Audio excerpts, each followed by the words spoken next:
Good morning. It is 8:50 a.m. on Monday, May the 4th. Be with you, 2020. I'm Christiana Ellis, and I've been doing some stuff. This is 5 more minutes. So, obviously, usually the intent for these videos is that I do them first thing in the morning. And that's usually the truth. But in this day and age, with everything going on, it's you sometimes have to take those little bursts of productivity where you can find them. And for whatever reason, I just kind of got on a run this morning where I don't mean like running. I mean, I did a little bit of a thing, and then I did that made me do more things, and then I did more things, and so I took Rocket for a walk. I showered and put on actual clothes. I did the dishes. I made some breakfast and so on. And I'm just monitoring Rocket because I left the bedroom door open, and so he is constantly checking to see if I have left the sock drawer open because he is a big fan of socks and taking socks and running around with them and then leaving them on the floor and then maybe chewing holes in them. You get it.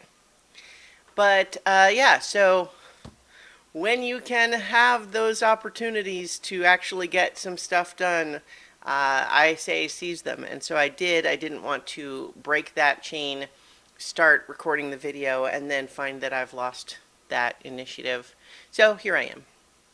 And I hope everyone else is doing well.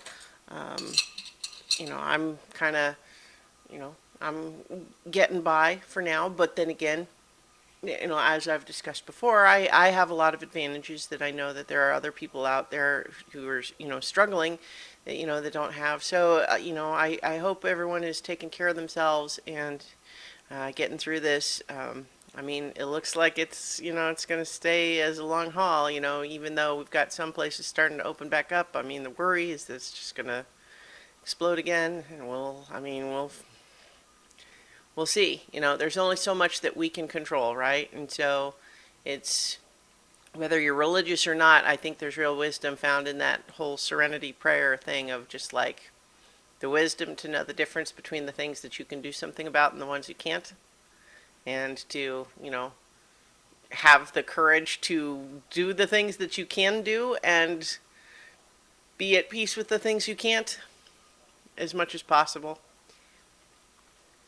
So over the weekend, I finished playing Bioshock 2, which I hadn't ever completed before. Back when it was new, I played a bit of it, but didn't ever finish it.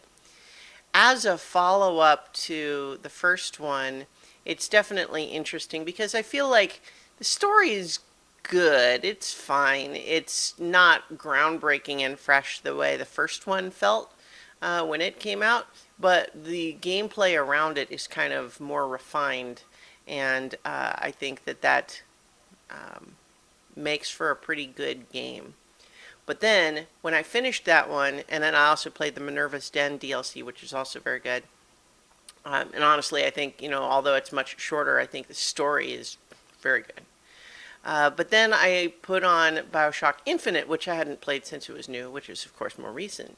And watched the beginning of that. And for one, even though I'm playing both of these on the PS4, the difference in the level of detail going from the remastered PS3 Bioshock 1 and 2 to Bioshock Infinite, which is PS4 native, it's a dramatic difference. And then, of course, Bioshock Infinite, like I'll have to, I'm going to replay that one as well. But certainly early on in it, it's immediate that, it's addressing some, big real world topical issues kind of head on. And arguably, the problem with those sorts of topics in video games is that, to my tastes, they handle it kind of clumsily. I mean, it's supposed to be, but I mean, like it feels sort of very heavy-handed in sort of kind of in an obnoxious way. But at the same time, I just remember the discussions at the time, and like what they wanted was to make sure that people didn't just overlook it and pretend it wasn't there, because there's a lot of people who are fans of video games who like to pretend that there's no politics in a game like Call of Duty. And it's like,